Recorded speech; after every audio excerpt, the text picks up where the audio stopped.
لا سيما بقية الله في الأرضين واللعن على أعدائهم أجمعين من يومنا هذا إلى قيام يوم الدين.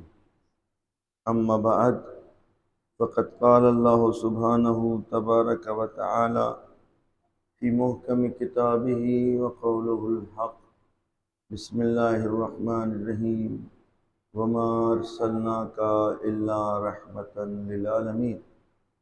وقال الله سبحانه تبارك وتعالى في آية أخرى: ورحمة ربك خير مما يجمعون. صلوات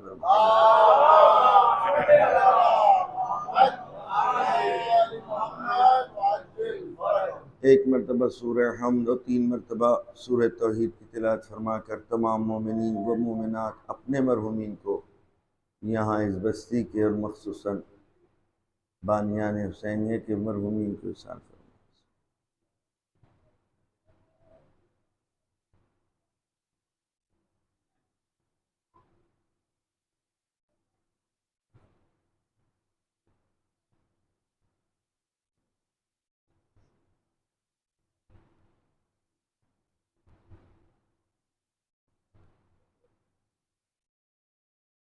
صلوات بر محمد وآل محمد.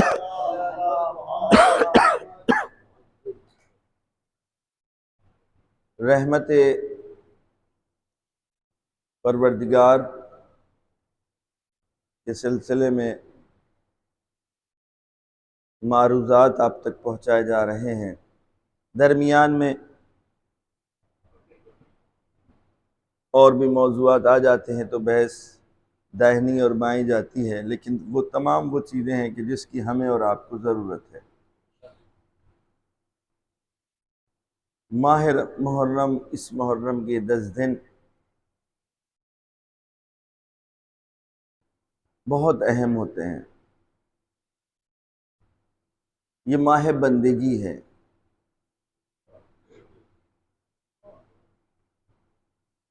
انسان کو بہت جلدی اللہ سے ملا دینے والا جو راستہ ہے وہ راہ حسین ہے. اس میں سیر و سلوک کی ضرورت نہیں ہوتی. اس میں چلے نہیں کرنا ہوتا ہے. چلے سمجھتے ہیں نا؟ اس میں کوئی طولانی عمل نہیں کرنا ہے کہ 40 شب ہم کو رات میں 12 بجے اٹھ کر اس طریقے سے یہ پڑھنا ہے اور یہ کرنا ہے.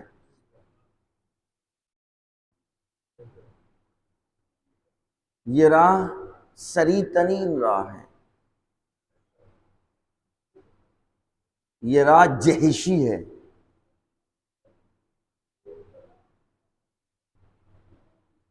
یہ ماہ محرم کے 10 دن خاص طور سے انسان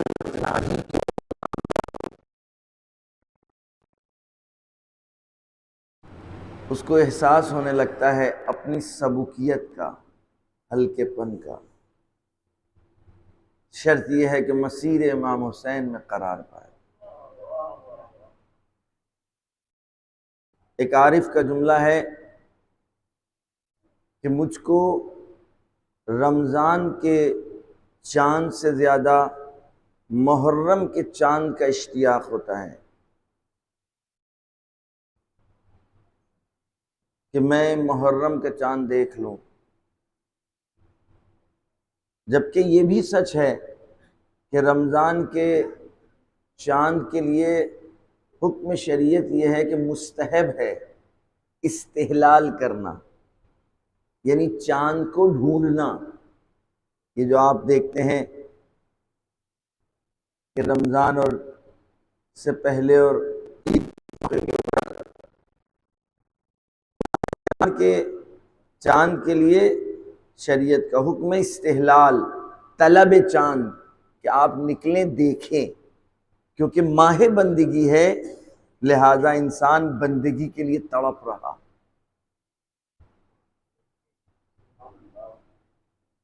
لیکن اس کے باوجود ایک عارف کہہ رہا ہے، ہمارا جملہ نہیں ہے، ہم کون ہوتے ہیں، ہم کیا سمجھ سکتے ہیں۔ اب اس کے بعد تفسیر اور تبیین جو ہے ہمارے دوسرے علماء و اساتید نے بیان کی ہے کہ شک کی نہیں ہے کہ وہ ماہ بندگی ہے۔ اس کے بعد کہتے ہیں عبادت انسان میں عجب لے آتا ہے، غرور پیدا کرتا ہے۔ پوری طرح توجہ کیجیے گا، عبادت انسان میں غرور پیدا کرنے لگتا ہے، لہذا ضروری نہیں ہے کہ عبادات نمازیں ہماری ہم کو کسی بالا منزل تک لے جائیں۔ اگر راہ حسین سے ہم نہیں گزرے،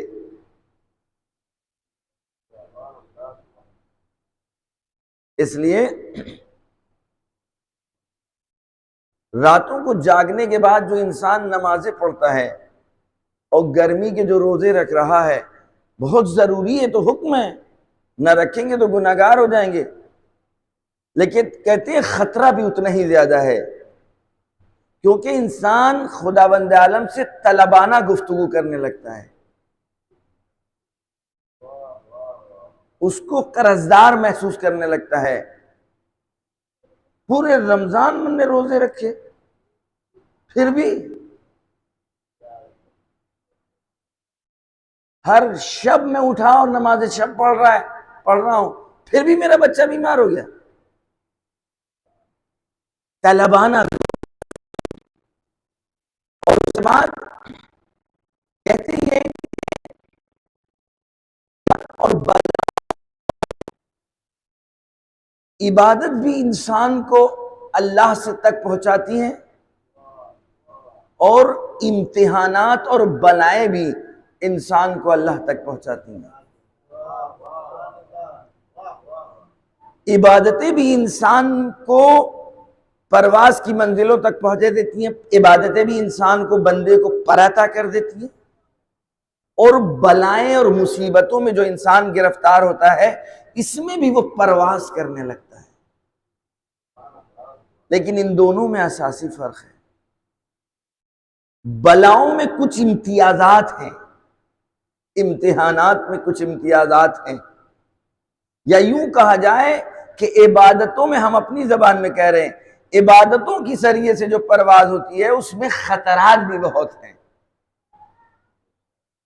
اور ان خطرات میں سے ایک خطرہ یہ بھی ہے کہ انسان عبادتوں کے ذریعے سے جب اللہ تک پہنچنا چاہتا ہے کہ پہنچنا چاہیے، عبادتیں کرنا چاہیے، جو واجب ہے تو وہ 100%۔ ابھی میرے کسی برادر سے گفتگو ہو رہی تھی، نام لینے کی میری عادت نہیں ہے، کہ جو واجب ہے پہلے واجب ادا کیجئے، جو مستحب ہے وہ ضرور، مستحب ہم کیوں انجام دے رہے ہیں؟ تاکہ اللہ کی رضا کے لیے، لیکن جو قرضہ پہلے وہ ادا کیجئے۔ آپ قرضے کو ادا نہیں کر رہے ہیں، قرضدار جس کے آپ قرضدار ہیں وہ بیچارہ روزانہ آپ کی آ رہا ہے، لیکن اور کام جو دیکھنے دکھانے والے ہیں اس میں بڑھ چڑھ کے آپ حصہ لے رہے ہیں۔ اب تو وہ ختم ہو گئی، وہ حلوے سون کی ایک ٹکیا کبھی بنتی تھی، اور ہم لوگوں کے علاقوں میں بہرحال ایک زمانہ تھا، الحمد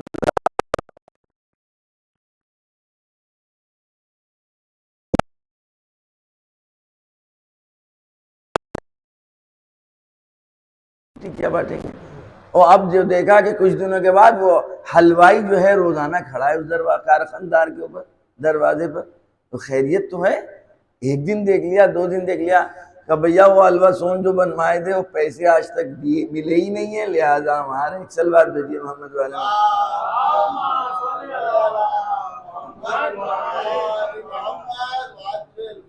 ایک اور سلوات بھیجیے محمد والے۔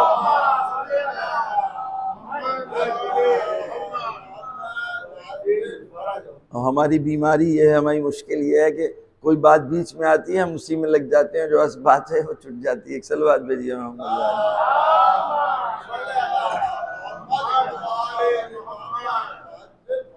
لہذا مستحب اگر واجب ہے تو پہلے واجب کو ہمیں انجام دینا۔ یہی وجہ ہے کہ جو ہمارے روزے، اب کرم الہی آپ دیکھیں، میں نے شاید کل بھی کہا تھا کہ ہمارا دین سہل دین ہے، آسان دین ہے، ہماری شریعت سہلہ ہے، اس کو ہمیں مشکل نہیں بنانا چاہیے۔ غدیر کا روزہ رکھنا ہے ضرور رکھیے، لیکن آپ کا اگر قضا روزہ ہے تو آپ نیت کریے اس روزے قضا کی۔ اب اس سے زیادہ مولائی نہ بنیے، اس لیے کہ ولایت یعنی اطاعت، مولائی یعنی مطیع۔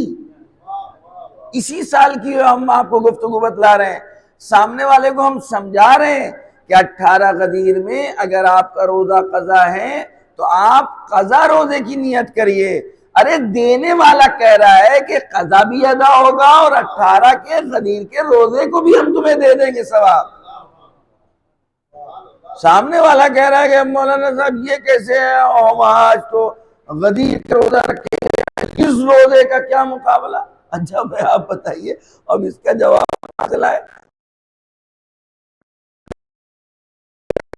اللہ کے لیے روزہ رکھ رہے ہیں، سلمنا، اللہ کہہ رہا ہے کہ میں تمہارے اس روزے کو دل و جان سے قبول کر رہا ہوں، تمہارا قرضہ بھی ادا ہو جائے گا اور میں ہزارہ گنا اور تمہیں پھر دوں گا بھی۔ اب آپ بتائیے اس سے بڑھ کے اور کیا کہہ سکتا ہے وہ اپنے بندے سے؟ ہم کو کون سی جو ہے اب اس میں کہ نہیں ہم جس طریقے سے آپ کو دے رہے ہیں آپ کو اس طریقے سے لینا ہوگا۔ مستحب اگر واجب ہم پر ہے، ہماری گردن پر ہے، تو ہم پہلے البتہ یہ سن لے مسئلہ شرعی، اگر ہم پر قضا روزے ہیں تو قضا روزے کی موجودگی میں مستحب روزہ ہم نہیں رکھ سکتے ہیں۔ ظاہراً مسئلہ شرعی شاید یہی ہے، تھوڑا سا ہمیں کنفیوژن ہو رہا ہے، لیکن مستحب اگر میری واجب نمازیں میرے گردن پر ہیں اور مستحب نماز ہم پڑھنا چاہتے ہیں تو مستحب نماز آپ پڑھ سکتے ہیں، لیکن عقلی اور منطقی یہی ہے کہ اگر آپ کے اوپر واجب قضائیں ہیں نمازیں اور مستحب نماز اب آپ پڑھنا چاہ رہے ہیں تو آپ واجب نماز یعنی قضا نماز کی نیت کریے، مستحب کا ثواب خداوند عالم دے گا، یقین جانیے دے گا۔ ایک صلوات دیجیے۔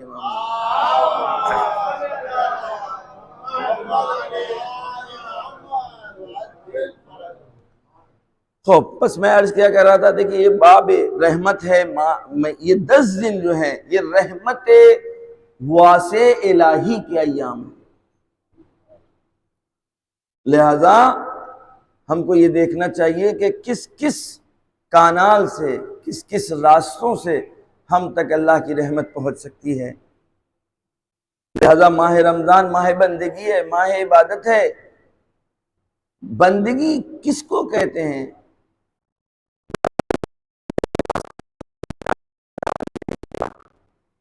اور وہ مادے اور مادیات کے بوجھ کو چھوڑ دے اور کہے کہ مجھ کو وہاں پہنچنا ہے کہ جہاں سے اس نے مجھ کو بھیجا ہے، اور مجھ کو اس طریقے سے زندگی گزارنا ہے کہ جس طریقے سے ہمارا حقیقی مولا اور مالک چاہ رہا ہے۔ لیکن کہتے ہیں یہ دن، وہ بندگی، وہ عبادتیں اور یہ ماہ محرم وہ سلوک کا راستہ ہے، اسٹیپ بائی اسٹیپ ہے، خطرات زیادہ ہیں، لیکن اگر محرم کے ذریعے سے اس نے اپنے آپ کو چارج کر لیا ہے، محرم کا چارجر اس کے ساتھ ہمیشہ ہے، محرم کے ذریعے سے رحمت واسع الہی اس نے اپنے ساتھ رکھی ہے، تو پھر وہ والی عبادتیں کبھی انسان کو غرور میں مبتلا نہیں ہونے دیں گی۔ ایک صلوات دے دیجیے۔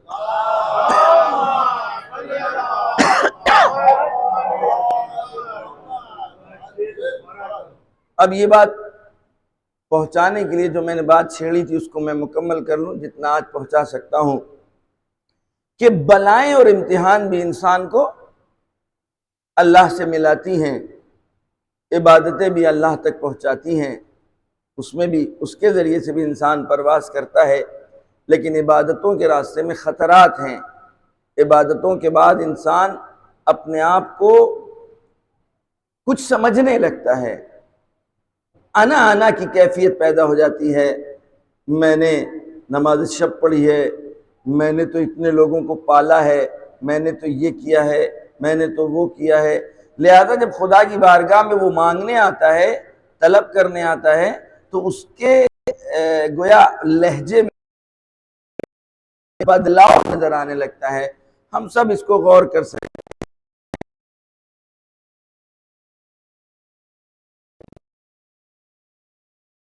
بلاؤں میں غرور پیدا نہیں ہوتا، انکساری بڑھ جاتی ہے، شکستگی بڑھ جاتی ہے۔ لہذا رسول اکرم جناب سلمان کی عیادت کے لیے پہنچے، مریض ہیں جناب سلمان، رسول اکرم عیادت کے لیے پہنچے، اور عیادت کرنے کے بعد کہا کہ سلمان پتہ ہے کہ بیماری میں انسان اللہ سے کتنا نزدیک ہو جاتا ہے اور کتنے اس میں صفات اور کمالات پیدا ہو جاتے ہیں۔ اب ظاہر ہے سلمان رسول اکرم پوچھ رہے ہیں تو سلمان کیا کہیں گے؟ یا رسول اللہ میں تیار ہوں سننے کے لیے، بسم اللہ۔ تو رسول اکرم فرماتے ہیں کہ بیمار مستجاب الدعویٰ ہو جاتا ہے، اس کی دعا اللہ کی بارگاہ میں قبول ہوتی ہے۔ تو جب کسی کی عیادت کے لیے جاؤ تو تم مریض کے لیے دعا کرو، اور مریض سے کہو تو کہ تم میرے لیے دعا کرو۔ اور جب کوئی بیمار ہو جاتا ہے تو جب وہ اللہ سے گفتگو کرتا ہے تو فقیرانہ گفتگو کرتا ہے، محتاجانہ انداز میں گفتگو کرتا ہے، دنیا و ما فیہا کو آزما چکا ہوتا ہے، اور اس کے بعد اس کو یہ احساس ہونے لگتا ہے کہ صرف اور صرف تو ہے جو میری مشکل کو حل کر سکتا ہے۔ لیکن جب انسان عبادتوں میں مصروف رہتا ہے تو اس کے ذہن میں کہیں نہ کہیں یہ تصور رہتا ہے شاید یہ میری نماز، شاید یہ میرا روزہ، شاید یہ میرا اللہ اللہ کہنا، یہ میرا جو اس میں داخل ہو رہا ہے یہ خطرے سے خالی نہیں ہے۔ ایک صلوات دیجیے محمد۔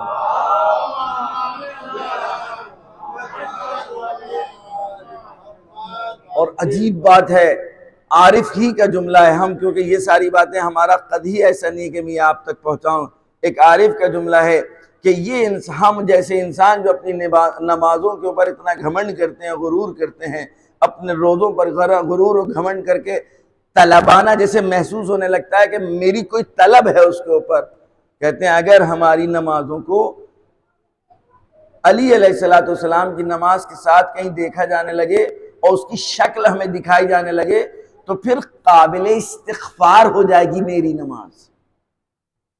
میں نے بات پہنچا دی؟ یعنی جس نماز کے ذریعے سے، جس نماز شب کے ذریعے سے مجھ میں عجب و غرور پیدا ہو رہا ہے کہ میں کچھ ہو گیا اور میں نے کچھ کیا، اگر ہم کو علی کی نماز کے ساتھ میری نماز کو رکھ کر کے مجھ کو دکھا دیا جائے کہ یہ ہے تمہاری نماز اور یہ ہے تمہارے مولا کی عبادت ہے، تو مجھ میں استغفار کرنے کا، ایک دم سے میں استغفار کروں، یہ ہے میری نماز۔ اور اس کے بعد اسی عارف کا جملہ ہے کہ علی علیہ السلام کی گفتگو نہیں ہے، اگر میسم و سلمان و بوذر کی نمازوں کو ہمیں دکھا دیا جائے میری نماز کے ساتھ ساتھ تو انسان آنکھیں بند کر لے گا کہ نہیں مجھے نہ دکھاؤ میری نمازوں کو۔ بس ہماری ان عبادتوں کے ذریعے سے چاہیں کہ ہم ان عبادتوں کے اوپر بھروسہ کر لیں کہ یہ ہم کو ہمارے معبود سے ملا دیں گی، تو اس کے اوپر کبھی تمہیں اس خیال خام میں مبتلا نہ ہونا ہے۔ چل بات لیں۔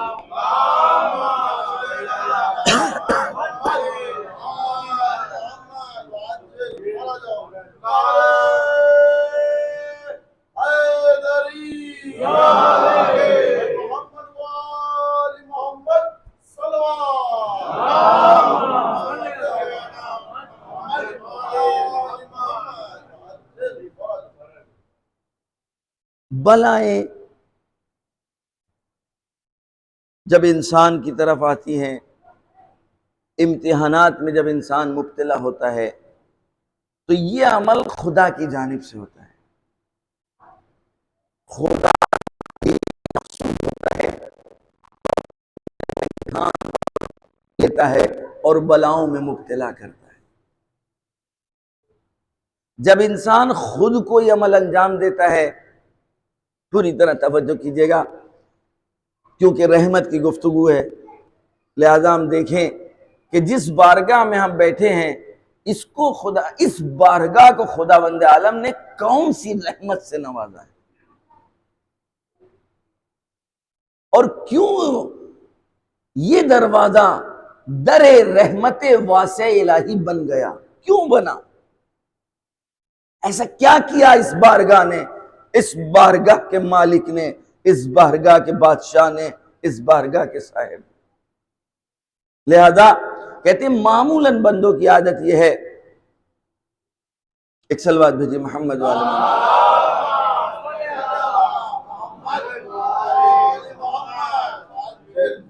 معمولاً ہم جیسوں ضعیف لوگوں کی عادت یہ ہوتی ہے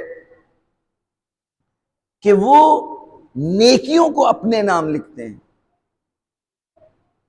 اچھائیوں کو اپنے نام لکھتے ہیں، خوبیوں کو اپنے نام لکھتے ہیں۔ جتنی زندگی میں کمالات انسان کو ملتے ہیں وہ اپنی طرف نسبت دیتا ہے، قدرت، قوت، شہرت، علم، سب کچھ ہم نے کیا، ہاتھ پیر اچھے ہو گئے، مال ہمارے پاس ہے، میرا مال، کوئی پوسٹ و مقام تک پہنچ گئے، میں نے پڑھا لکھا، میں وہاں تک پہنچ گیا۔ اس کا مطلب زندگی کے جتنے کمالات ہیں وہ سب بندہ اپنی طرف نسبت دیتا ہے اس کو، جبکہ یہ دنیا میں جب آیا تھا تو کیا تھا؟ کیسے ممکن ہے جو آدمی ہیٹ ہو، جس کو کنٹرول نہ ہو اپنی نجاستوں کو روکنے پر، کہ کچھ دیر تک اپنی ہی اس نجاست میں اگر رہ جائے تو پورا گھر معطر کر دے؟ کیسے آخر وہ یہ بات کہہ رہا ہے کہ یہ سب کچھ میرا ہے، میں نے کیا اور میں نے کیا اور میں نے کیا اور میں نے کیا؟ کتنا ہی بڑا یہ جملہ بڑا عجیب ہے، متدینین کا خطرہ ہے یہ، متدینین اس خطرے سے ملحق ہیں، لاحق ہیں، جو اس بارگاہ سے بچھڑے ہوئے ہیں، دور ہیں، ان کی گفتگو نہیں ہے۔ مطلب ایسا نہیں محسوس کریں کہ جب ہم یہ باتیں کر رہے ہیں اور بھائی ہم لوگوں کی کہاں یہ باتیں ہو رہی ہیں، یہ دوسرے لوگوں کی باتیں ہیں، نا، نیک کام کرنے والوں سے یہ خطرے لاحق ہیں، اس لیے کہ شیطان نیک لوگوں کے راستے میں بیٹھا ہے،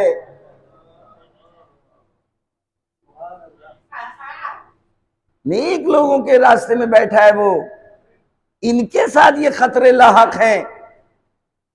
لہذا آپ دیکھیں کہ انسان جب آتا ہے، اب وہ ڈائریکٹ اگر میں جملہ ان عارف کا بیان کر دوں کہ اگر ایک گٹھلی گیر کر جائے، پھنس جائے بچے بچپنے میں، اور ابا اماں اگر ذرا سا خبر نہ لے تو آدمی گھٹ کر کے مر جائے بچے کو، تو جب آئے تھے تو کیا حال تھا؟ بغیر پاک کیے ہوئے کسی نے گود میں نہیں لیا، جب جاؤ گے یہاں سے تو پہلے نہلائے جاؤ گے، تب کوئی تمہارا ہاتھ تم کو چھوئے گا، اور اس سے پہلے اگر چھو لیا تو اگر سرد لاشا ہو چکا ہے تو جائیے پہلے نہائیے اور پھر آپ کوئی نماز پڑھ سکتے ہیں۔ تو جس کی پوزیشن یہ ہو وہ یہ کہے کہ میں نے کیا اور میں نے کیا اور میں نے کیا، جب آئے تھے تو نہ کچھ لے کر کے آئے تھے، جب جاؤ گے تو نہ کچھ لے کر کے جاؤ گے، اس کا مطلب یہ کہ کچھ بھی تو تمہارا نہیں ہے۔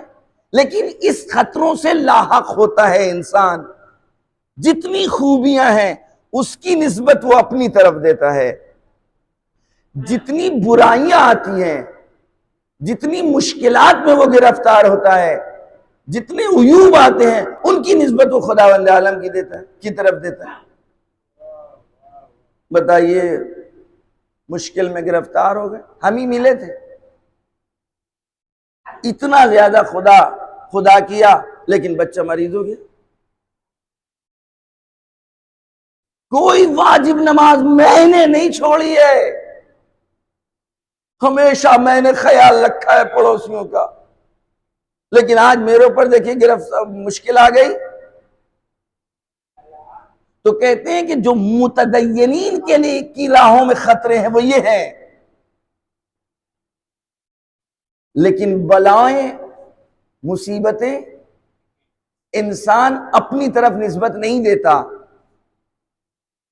اور بلاؤں کے ذریعے سے جو انسان میں پرواز کی صلاحیت پیدا ہوتی ہے اس میں خطرے نہیں ہوتے، کیونکہ خداوند عالم عبادتوں کے ذریعے سے بھی نوازتا ہے اور بلاؤں کے ذریعے سے بھی نوازتا ہے۔ اب بلاؤں کے ذریعے سے نوازنے میں خطرات کم ہے، امتحان سخت ہے۔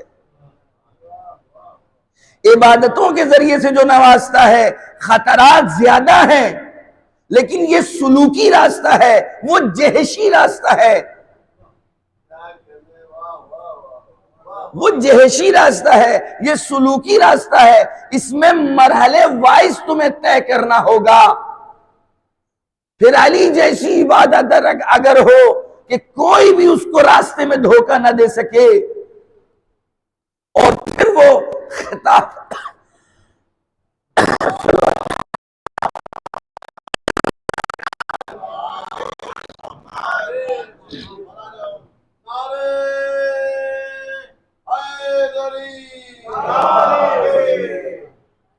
پھر وہ خود معبود کو خطاب کر کے کہے ما عبدتک شوقا للجنہ ولا خوفا من النار بل وجدتک لأہلہا فعبدتک، نہ جنت کے شوق میں تیری عبادت کی ہے، نہ جہنم کے خوف میں تیری عبادت کی، بلکہ تجھ کو لائق عبادت پایا ہے تو میں نے عبادت کی ہے۔ اگر اس منزل کے اوپر کوئی بندہ چلا جائے تو پھر اس کی عبادت ایسی ہی نہیں کہ وہ خالی پرواز کرے گا، بلکہ اگر کسی نے اپنی عبادتوں کے لیے معیار بنا لیا علی کی زندگی کو، تو پھر وہ بودر اور سلمان کی طرح وہ بھی پرواز کرے۔ لیکن بلاؤں میں یہ خطرات نہیں ہیں، امتحانات میں یہ خطرات نہیں ہیں، کیونکہ وہ آسمان کی طرف سے بلائیں، آسمان کی طرف سے بلائیں آتی ہیں، اور وہ بھی خداوند عالم نے رکھی ہی اسی لیے ہے تاکہ انسان کو کمال دے سکے۔ اصل یہ ہے یہ کس راستے سے اپنے راستے پر باقی رہ سکتا ہے، عبادت کے ذریعے کہ بلا کے ذریعے۔ اگر جو بندے بلاؤں کو نعمت سمجھتے ہیں وہ پہنچ جاتے ہیں، اور جو بلاؤں کو مصیبت سمجھتے ہیں وہ بلاؤں کے ذریعے سے بھی وہاں نہیں پہنچ سکتے، لیکن بلاؤں کے بعد ملتا ضرور ہے۔ یہ یاد رکھیے گا۔ ایک سلوات بھیجیے امام اللہ۔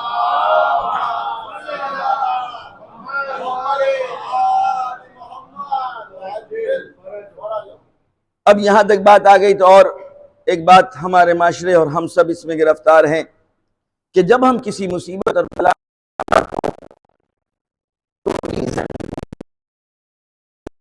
مثلاً ہم ہی بیمار، ہم ہی ملے تھے میرا بچہ، ہم ہی ملے تھے کہ ہم بے روزگاری میں مبتلا ہیں صرف۔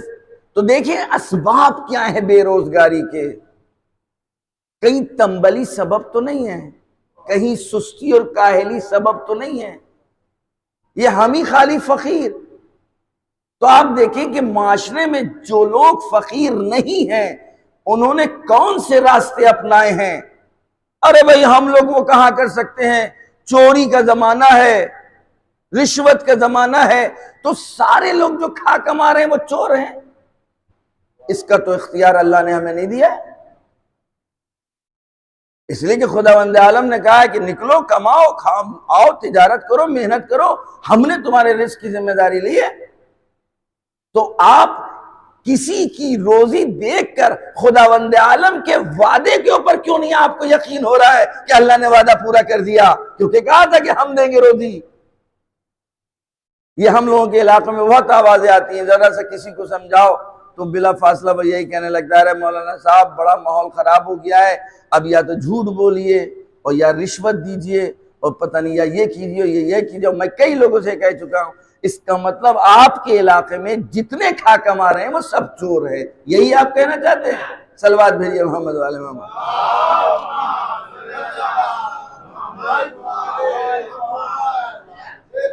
میرے عزیز دوستوں، لہذا اسباب اور ریزن ہمیں ڈھونڈنا چاہیے۔ ایک صاحب کا واقعہ ہے، میرے ملنے والوں میں ہے، وہ ایران میں گاڑی پہ بیٹھے، آپ جانتے ہیں ایران کے حالات اقتصادی کافی تشویش ناک ہو چکے ہیں، پروردگار مدد کرے۔ ایک ملک ہے محبان اہل بیت کا، سب جلد سے جلد امن و امان اس حوالے سے ہو کرتے ہیں۔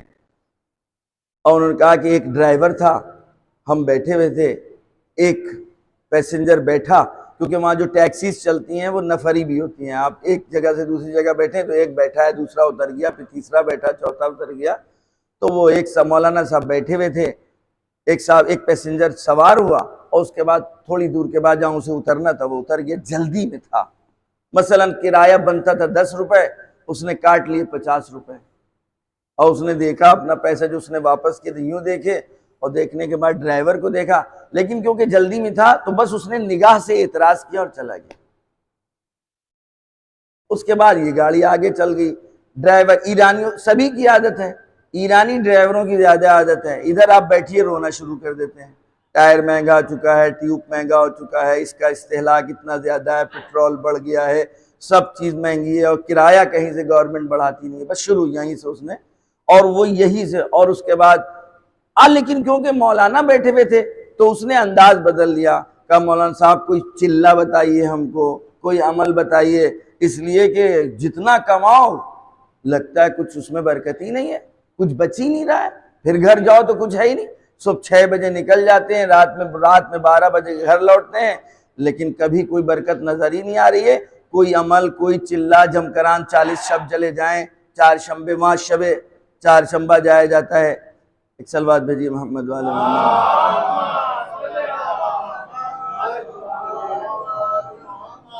یہ ظاہراً آپ لوگ مشکل حل نہیں کر سکتے نا، ایک سلوات بھیجیے محمد والے محمد۔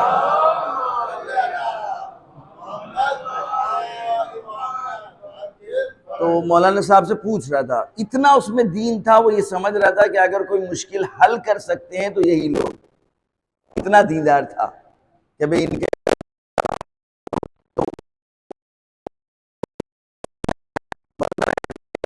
خدا چلا کر ڈھونڈ رہے ہو، جمکران چلے جائیں، فلاں جگہ چلے جائیں، تم خود صبح سے شام دیکھو کہ کون سا ایسا کام انجام دے رہے ہو کہ جس سے برکتیں ختم ہو رہی ہیں۔ مولانا صاحب کیا ہوا؟ کہ تم نے ابھی جو یہ پیسنجر اترا تھا اس کا کرایہ کتنا تھا اور تم نے کرایہ کتنا لیا؟ کیونکہ وہ یہاں قم کا نہیں تھا، دوسرے شہر سے آیا تھا کسی کام سے، تو تم نے اس سے زیادہ کرایہ لیا کہ نہیں لیا؟ خاموش ہو گیا۔ اب یہ مولانا صاحب کہنے لگے، میں نے اس سے کہا کہ بھیا صبح سے شام تک اگر صرف ہم اپنی روزی اور رزق اور اپنے اعمال کا محاسبہ کریں تو خود بخود وسائل برکت کو ہم خود متوجہ ہو جائیں گے کہ کون سے راستوں سے ہمیں برکت ملے گی اور کون سے راستوں سے فلاکت ملے گی۔ ایک سلوات بھیجیے۔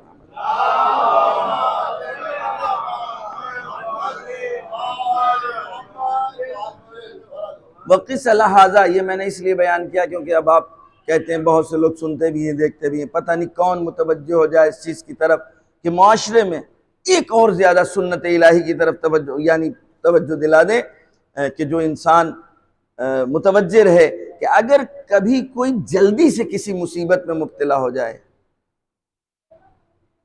ٹھوکر لگ جائے، کوئی سخت اس کو امتحان دینا پڑ جائے، تو اللہ کی بارگاہ میں جلدی سے جا کے شکریہ ادا کرے۔ اگر وہ متوجہ ہو جائے، جو اللہ کے اپنے خاص اور اس کے اپنے بندے ہیں، جس کو ابھی دھتکارا نہیں ہے،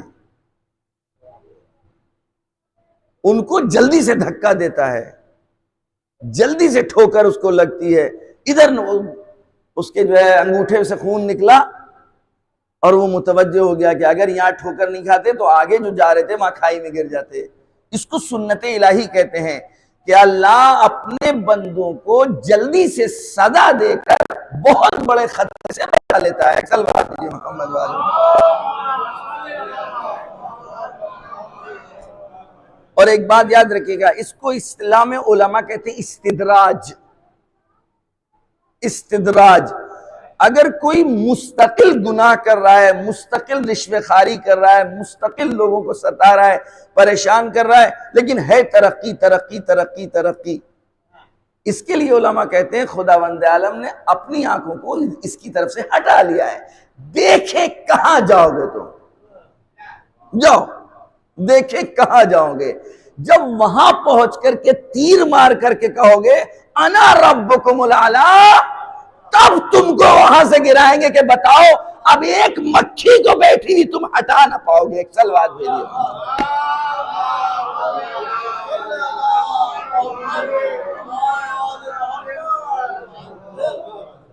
قرآن مجید اس مکھی کی مثال قرآن مجید کہہ رہا ہے، بعوضہ کہتے ہیں مکھی کو.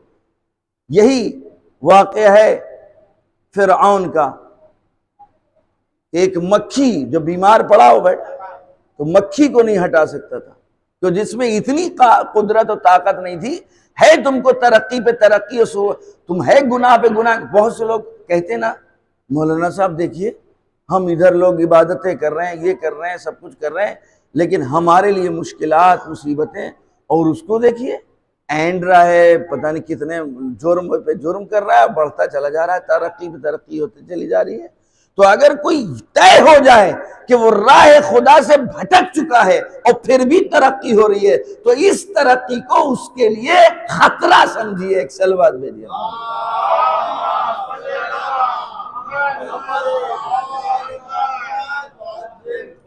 اب آئیے اپنے موضوع سے بات اس کو ملا دیں کہ یہ ساری باتیں ہم نے آپ تک کیوں پہنچائیں گے. کیوں؟ جب پروردگار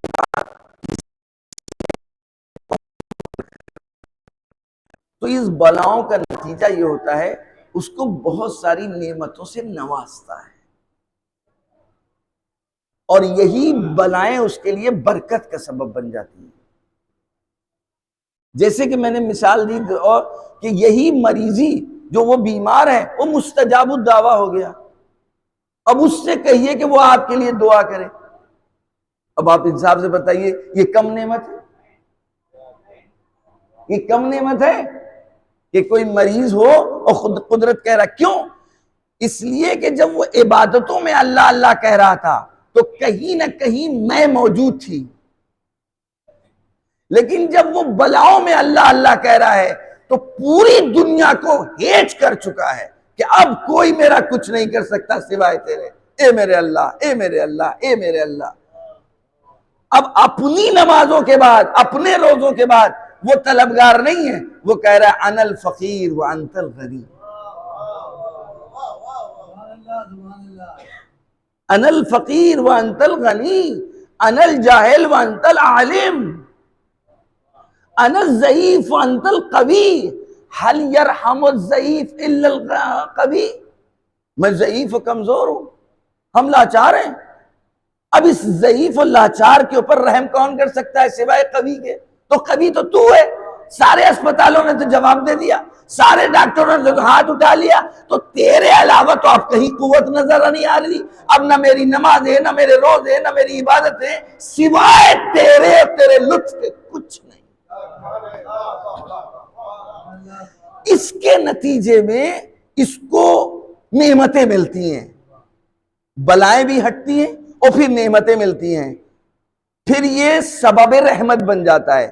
لیکن اگر عام سا انسان ہے ہم جیسا تو صرف یہ اپنے لیے رحمت ہوگا، اس کی بلائیں اسی کی نسبت کے اعتبار سے سبب رحمت بنے گی. اگر یوسف جیسا پیغمبر ہے تو اگر 9 سال کی سن میں اس کو کنویں کی تاریکی میں پھینک دیا گیا تو سخت امتحان لیا، ایسا امتحان لیا کہ تقریباً 26 سال تک وہ اپنے گھر والوں سے دور رہا، اور وہ زلیخا کے گھر کی مشکلات اور وہ 7 سال زندان کے وہ تمام چیزیں مشکلات بلاؤں میں مبتلا کر دیا ہے. امتحان پر امتحان، لیکن کبھی جناب یوسف نے یہ نہیں کہا میں ہی ملا تھا، میں ہی ملا تھا. انہو اواب، انہو اواب، انہو من عبادنا المخلصین، انہو من عبادنا الصالحین. وہ ہمارے مخلص بندوں میں سے تھا، وہ ہمارے عباد صالح میں سے تھا. لہذا جب افاقہ ہوا تو اب یہ صرف اپنے لیے باب رحمت نہیں بنا، پورے ملک مصر میں قحط آ چکا تھا. اس کے امتحان کی بنا کے اوپر پورے مصر سے قحط ختم ہو گیا. اس کے کرتے کو وہ خداوند عالم نے اثر دے دیا کہ ایک پیغمبر کی، نبی کی آنکھیں کی جو بینائی جا چکی تھی، اس کے سختیوں کے نتیجے میں، اس کے بلاؤں کے نتیجے میں، جاؤ اب یوسف کی قمیض اور یوسف کا کرتا جناب یعقوب جیسے پیغمبر کی آنکھوں پر ڈال دو، اس کی بینائی آ جائے گی. وہ گناہگار بھائی کہ جنہوں نے تم کو تمہارے اس کنویں میں ڈالا تھا اور قصد یہ کا تھا کہ تمہیں قتل کر دیں، تمہاری اس بلاؤں کے نتیجے میں تم کو اس رحمت کا مالک بنا دیا ہے کہ اب تمہارے سامنے وہ نادم بھی ہوں گے، شرمندہ بھی ہوں گے، اور اللہ سے کہیں گے کیا مجھ کو معاف کر سکتا ہے؟ اور پھر نبی کے پاس اور کہیں گے اللہ استغفار کر دیجیے. بس اے یوسف، تمہارے امتحانات کے نتیجے میں گناہگاروں کا گناہ معاف ہوں گے، استغفار کی توفیق ملے گی.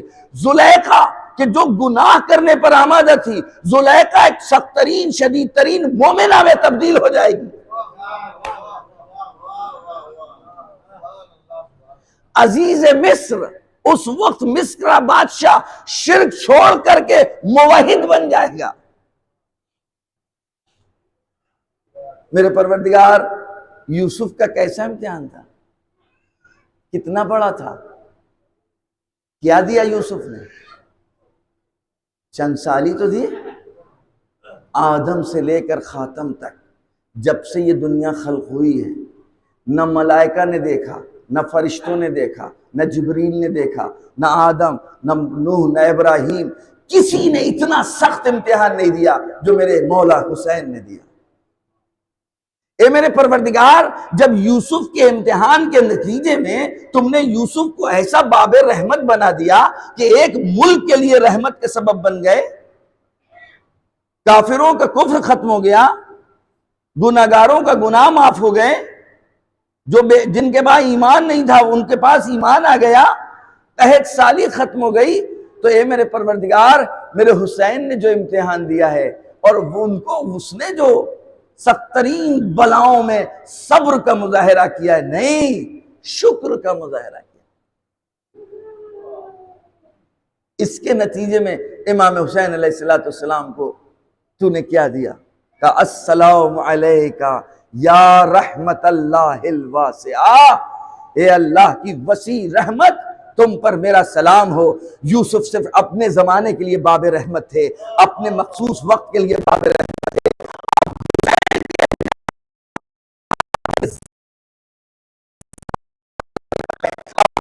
میں بھی باب رحمت ہے، اور اپنے زمانے کے بعد میں آنے والوں کے لیے باب رحمت ہے. روز محشر باب رحمت ہے، قبر کی تاریکی میں باب رحمت ہے، اور اس احتضار کے وقت باب رحمت ہے.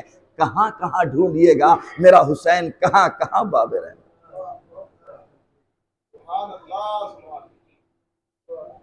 اب آپ دیکھ لیں،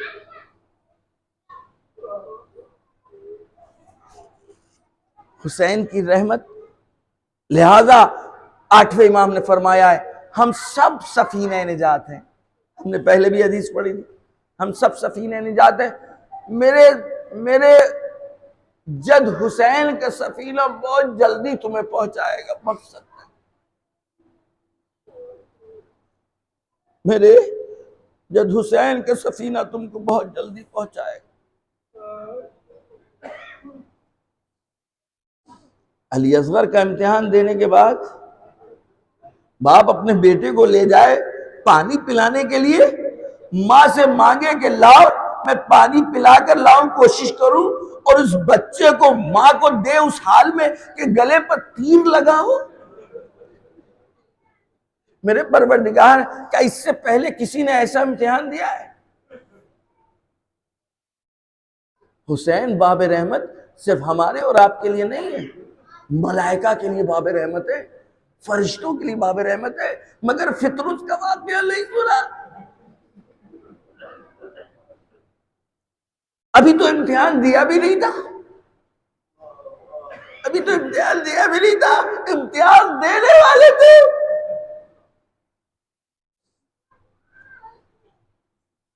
رحمت للعالمین کا جو نواسا ہوگا اس کو اس کے علاوہ اور کچھ ہونا بھی نہیں چاہیے تھا. جس کو خدا نے رحمت للعالمین بنا کر کے بھیجا ہو اور اس کے لیے رحمت للعالمین کہے حسین منی وانا من حسین، میں حسین سے ہوں، حسین مجھ سے اور میں حسین سے ہوں.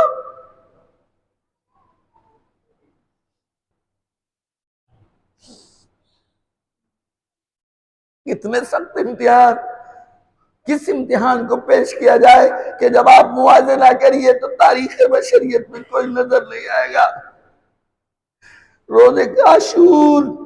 روز عاشور کربلا کے میدان سے ملائکہ نے راہ چھوڑ دیا کہ نہیں اب نہیں دیکھ پائیں گے. انبیاء نے کہا میں اس منظر کو نہ دیکھ پاؤں گا،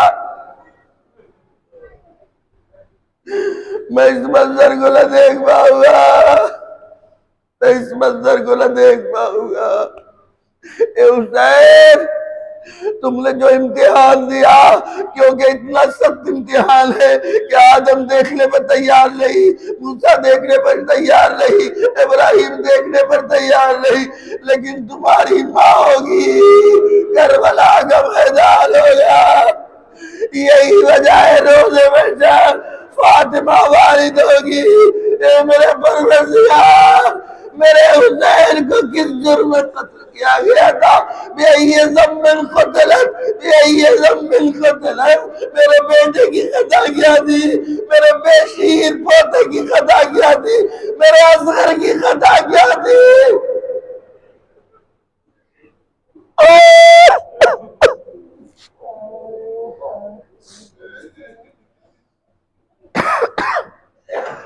اور جو حسین کے ساتھ آئے شریک ہوئے سب نے ہی اتنے ہی سخت امتحان دیے، لہذا سب مستجاب الدعویٰ بن گئے، سب کا مدار ملائکہ بن گیا. آج طفلان مسلم کا الگ مزار ہے، الگ مینار ہے، الگ گنبد ہے. کربلا میں کوئی زیارت کے لیے جاتا ہے، طفلان مسلم کی زیارت کے لیے ضرور جاتا ہے. بتاؤ مسلمانوں ان کا جرم کیا تھا؟ چھوٹے چھوٹے بچے تھے، اپنے باپ سے دور ہو گئے تھے، ماں قریب نہیں تھی، ان کو کس جرم میں قتل کیا تھا؟ بچے کہہ رہے تھے مجھ کو قتل نہ کرو، مجھ کو جاؤ لے جاؤ ابن زیاد کے دربار میں، تم کو انعام مل جائے گا. ارے تمہیں انعام مل جائے گا. بچے اپنے زندگی کی بھیک نہیں مانگ رہے تھے، معاذاللہ معاذاللہ، نہیں نہیں، ہدایت کا موقع دے رہے تھے، شاید اس جرم سے بچ جائے، شاید میرے خون سے اس کے ہاتھ رنگین نہ ہو وگرنہ یہ بدبخت ہو جائے گا. لیکن وہ ظالم مانا نہیں، دونوں بچوں کو گرفت پکڑتا ہے، رسی میں باندھتا ہے، نہر کے کنارے لے جاتا ہے اور میں قتل کروں گا. باپ نے پہلے بھائی سے کہا، بھائی تیار نہیں ہوا. بیٹے سے کہا، بیٹا تیار نہیں ہوا. غلام سے کہا، غلام تیار نہیں ہوا. بس ایک مرتبہ جب یہ طے ہو گیا کہ یہ قتل کرے گا، بچے آپس میں ایک دوسرے پر سب قتلے جانے لگے. چھوٹا بھائی کہتا ہے قتل ہی کرنا ہے تو پہلے مجھے قتل کرو. بڑے بھائی نے اپنی گردن کو آگے کر دیا، بڑے بھائی کا سر قلم ہوا، جنازے کو پانی کے حوالے کر دیا. ذاکرین کہتے ہیں یہ لاشا تہے آپ پر نہیں گیا بلکہ سطح آپ پر باقی رہا. ارے شاید چھوٹے بھائی کا انتظار ہو رہا ہے. اے میرے بھیا، ارے اماں اگر پوچھے گی تو کیا جواب دیں گے؟ میرا بابا اگر مجھ سے پوچھ لے گا، دونوں بل بھائی ملے اور کہے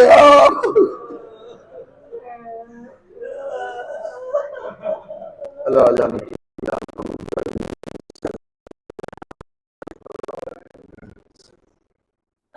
بہرحال اس مختصر سی عبادت اور آل محمد کا ہم سب سے اس عبادت کو قبول فرما. جہاں ظلم کرنے والے ہیں ان کو نیست نابود کر، مظلوموں کی حفاظت فرما. ہمارے امام کے ظہور میں تعجیل فرما، ہم سب کو ان کے اعوان و انصار میں شمار فرما. اللہم تقبل منا انک انت السمیع العلیم.